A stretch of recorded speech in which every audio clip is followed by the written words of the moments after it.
So the tendency for us is to approach private sector companies, and yeah, of course, ask them for donations. And I think what has helped us considerably is the fact that they can see the difference, the positive difference that we make on the ground, that has led to them supporting us. Otherwise, this job, this amount of work that we are doing would not be possible. So I'm hopeful. I'm hopeful that the more precincts we get on, especially where the borders are contiguous, it will help us drive out the undesirable element that is responsible for creating the mayhem, insofar as the rampant crime and grime scenario. But it's high time that the municipality and the government, either locally, regionally, and nationally, stepped up to the plate and started doing some real, serious, honest work. But yes, funding is always a challenge, and the thing is, we've got to keep an eagle eye out on the funding and run a very, very tight ship. And of course, we are non-profit, so that doesn't help us in the sense that there is no extra money lying around. But yeah, and I think the City Changes project is the way to go, really, in the absence of any real funding, so to speak, on an ongoing basis. That will help alleviate the problem. And of course, it has two benefits. Of course, the other one, it reduces the homeless population as we go. We thought that when we started in March that we would have at least 100 by December, but already that number has reached in excess of 75, and we are still only in the beginning of July. So yeah, if you want to talk more about it, you're welcome to get in touch with me. I think Anne and Katie have my details.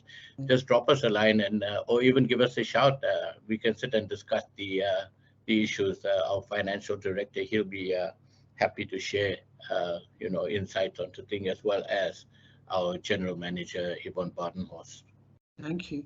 So I think we're going to run out of time, but my goodness, we've got so many things to ask you about: your SRA policy, your informal trade policy, all sorts of things that are obviously concerning all of us. And homelessness, we are trying, Chris Lund is going to talk to us a little bit later, but certainly Cape Town and Johannesburg are working towards solutions for homelessness that are caring and inclusive, and obviously it's a real problem. Ish has got a question here. Thanks, and you preempted me, but I just wanted to get Ebrahim to comment on the taxis and how they interact with them.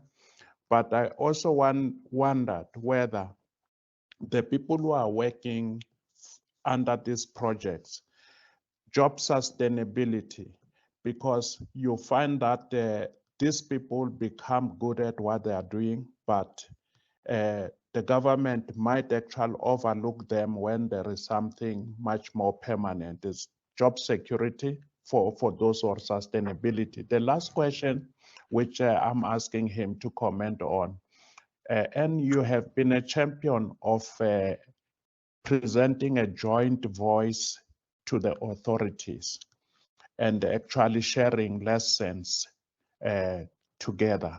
So I wanted to find out that isn't it time that some of these lessons which are being learned in various pockets of our country could be jointly shared with the authorities that be. But if we have no answers, let's think about it if that's helpful. Thank you. Thank you so much. I'll run through this very quickly in the essence of progress and time constraints.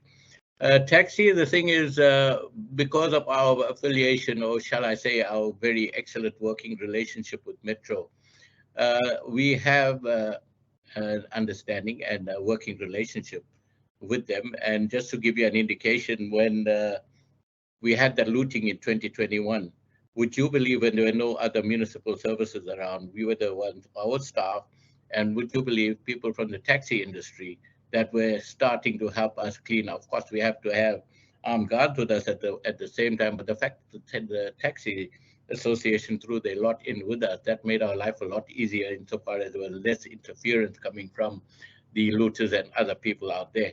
Now, I know that it is a problem. They double and treble park all over the place and stop anywhere without notice and things. I know the usual stories that go on, but I think that industry is one of the biggest in South Africa. It's here to stay, and I think you've got to have constructive engagement with them. You know, it's no use wielding the big stick because it just makes matters worse.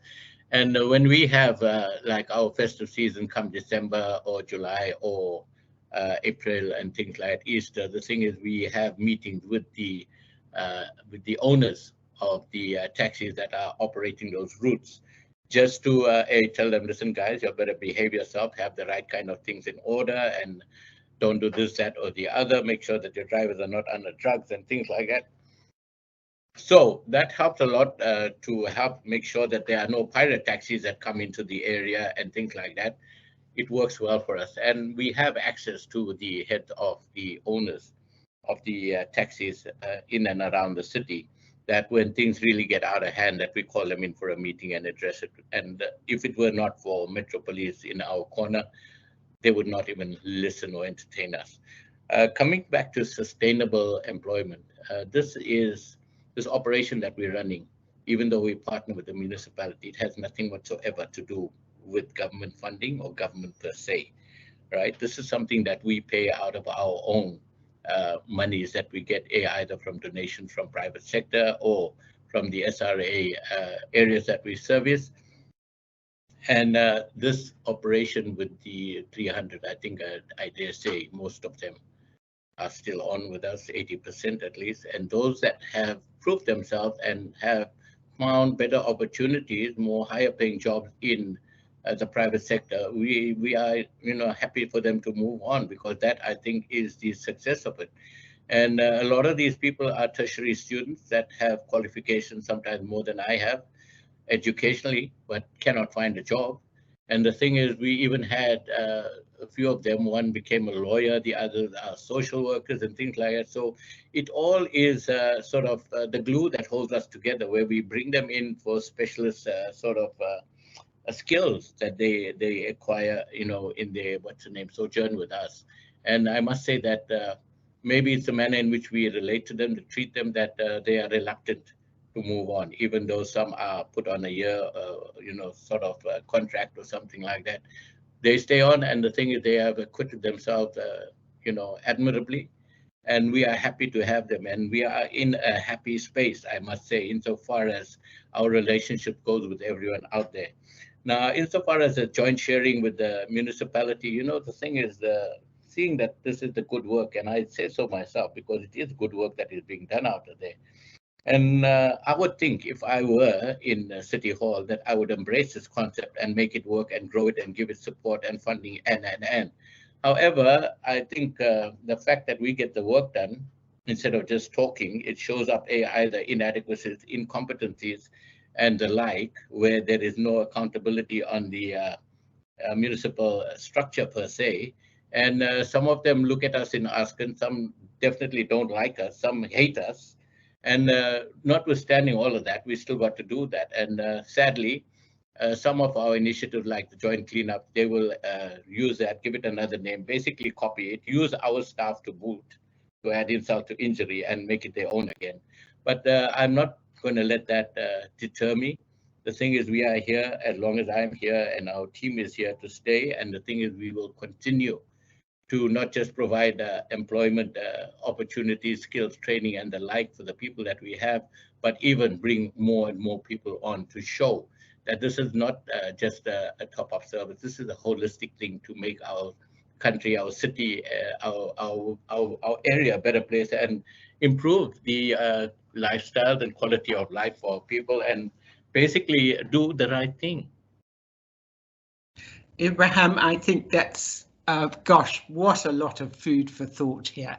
I think what Ish was also referring to was that those of us in the precinct management sector, if we have a very strong collective voice together, it may be that we can impact national government to enable us to be able to set up precinct management partnerships more easily and to professionalize the industry.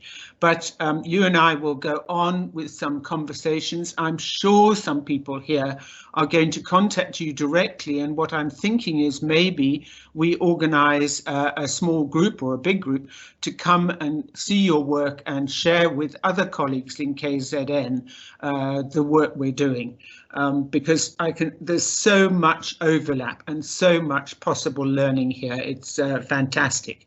So thank you so much for your time. I see you've put up a big thank you too. Wayne, we're going to run out of time. It's lovely to have you here. Can you just put your question in or comment in very quickly? Madam Chair, good morning and thank you very much. I'm sorry for joining late. I am in Nairobi, Kenya this week.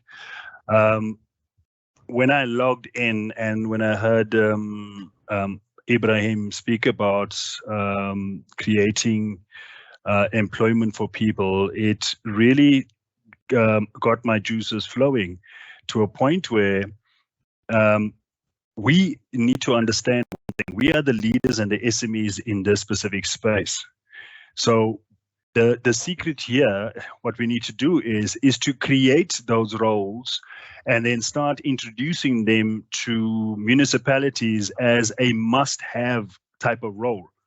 And that is how we need to start pushing these type of important community linking roles back into the space itself, and then the municipality will look at it as we have to have these specific individuals on their teams as well. Thank you.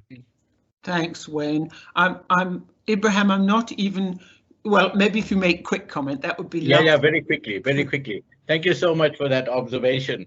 The thing is, what we're doing now is we are creating more and more industrial precincts, and the guy from National Treasury, he had to write out the plan as to how it's going to be implemented and what's going to get done. And he was quite candid with me. He said, you know what, I'm basing this national project on your model.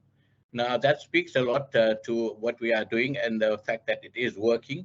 And I think that by combining efforts, joining forces, sharing information, we can definitely make headway over here with or without. Of course, if government comes on board, well and good. The thing is, I think the private sector and the public out there is just sick and tired of all the nonsense and the excuses that are going. There's money for everything but for doing the right things.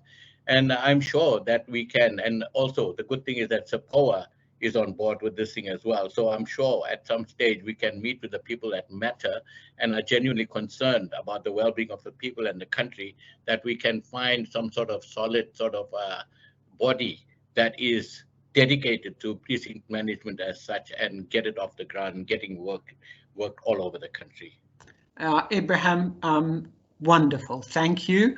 As you know, GPMA is also working very closely with SAPOA. David Vanika with the JIC. Yeah, I know, Dave. Hello, the Inner City Partnership is working very closely with Treasury and might want to reach out to you on your experience with Treasury, because there's a lot of overlap. So thank you, and bad luck. I know you're a very busy man, but we're going to be reaching out to you regularly, and to your team and to other colleagues in KZN, because it's just so apparent that we've got lots to share and learn, and eventually, if that collective voice can be big and strong and organized, it'll be wonderful. So thank you. You're very welcome. Before I take leave of you, the thing is what I will do is I'll email a PDF version of this presentation to Katie, and whoever wants it, she can send it out to them. If it would help. It would be wonderful, and Katie will get it out to everybody, and with your permission it'll be up on our site. We're going to link more to your on our site, and Katie will arrange that with you, and then you can link into our site or anything you want that suits you. It's lovely. Cool. Thanks, very cool. Well, I think they say thank you so much for the opportunity, and all the colleagues out there. It was absolutely nice of you all to listen to me, and thank you for the opportunity. Thank you. And we are here. We are here for everybody, and just a call away. Please, if you all need more help, just get in touch with us. We'll share whatever information we have to make things work. Yeah.